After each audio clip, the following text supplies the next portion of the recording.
Bonjour et bienvenue dans cette nouvelle vidéo sur louer en courte durée. Je suis Sébastien, je suis ravi de vous accueillir et aujourd'hui je vais vous partager une grosse arnaque qui est arrivée à Cécile qui fait de la location courte durée. Allez, c'est parti, ça se passe tout de suite sur louer en courte durée.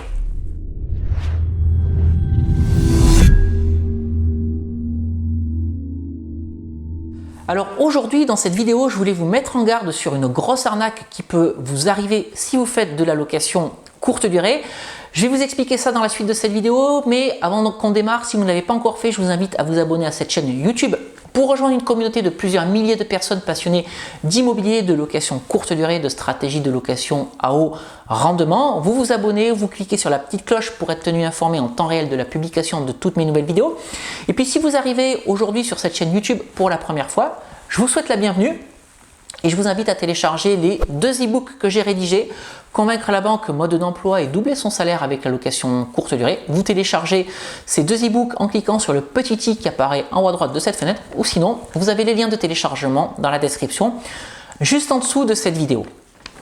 Alors aujourd'hui, je voulais partager une énorme arnaque qui est arrivée à Cécile, l'une de mes amies, qui fait de la location courte durée. Alors j'aurais voulu faire témoigner Cécile, mais voilà, on n'arrive jamais à caler un rendez-vous ensemble, donc je vais témoigner pour elle de ce qui lui est arrivé. Donc Cécile fait de la location courte durée, elle a plusieurs appartements qu'elle propose à la location courte durée, donc pour des professionnels ou des touristes voilà, qui viennent séjourner dans sa ville. Et il y a un an de ça, il lui est arrivé une tuile. On peut vraiment dire que c'est une tuile. Qu'est-ce qui est arrivé à Cécile? Elle reçoit une demande de réservation d'une cliente qui souhaite réserver l'un de ses appartements. Donc Cécile accepte la réservation et la réservation, elle était prévue pour une semaine. Donc voilà, la prestataire de service de Cécile fait rentrer la cliente. Tout se passe bien et le jour du départ de cette cliente, donc une semaine plus tard, Cécile se fait contacter par son prestataire de service qui est rentré dans l'appartement pour faire le ménage et changer le linge de lit, et le prestataire de service lui dit écoutez, c'est bizarre parce que les affaires de la cliente sont toujours là, elle n'est pas partie. Donc Cécile essaie de joindre la cliente pour savoir ce qui se passe parce qu'elle était censée quitter les lieux, et là la cliente elle est injoignable.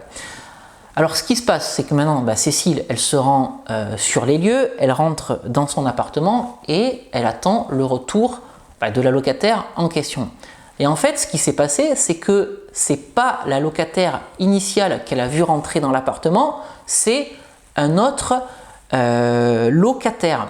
Et cet autre locataire, lui, pensait être chez lui. C'est-à-dire qu'il pensait avoir loué un appartement avec un bail de location classique meublé de un an, alors que pas du tout. Alors voilà ce qui s'est passé, c'est qu'en fait Cécile, elle a loué un appartement en location courte durée à une cliente qui se trouve être un arnaqueur ou une arnaqueuse.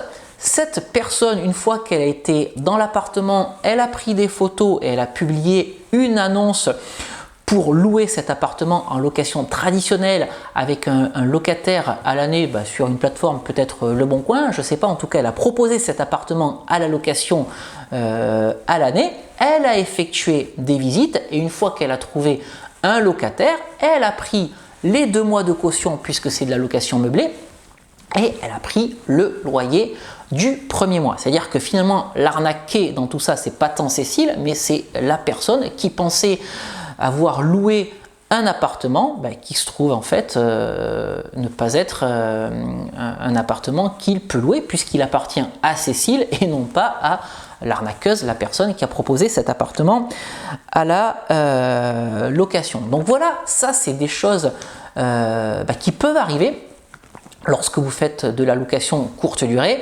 Les arnaques, alors je tiens à préciser, ces arnaques peuvent arriver. Par contre, si vous retrouvez en tant que personne qui cherche à louer un logement de manière traditionnelle à l'année, il y a plusieurs moyens d'éviter ces arnaques.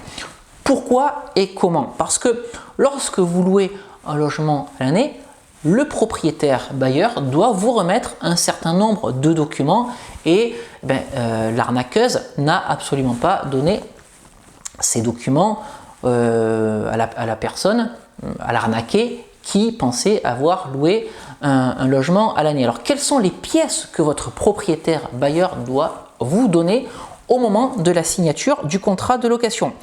Eh bien, il doit vous donner plusieurs choses, notamment les diagnostics des performances énergétiques.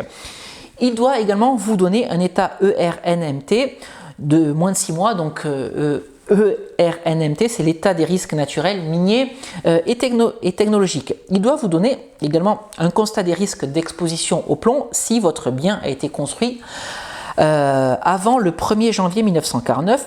Il doit vous donner également les diagnostics électriques si l'installation a plus de 15 ans, et puis si votre logement est équipé du gaz, vous devez également avoir les diagnostics du gaz si l'installation a plus de 15 ans.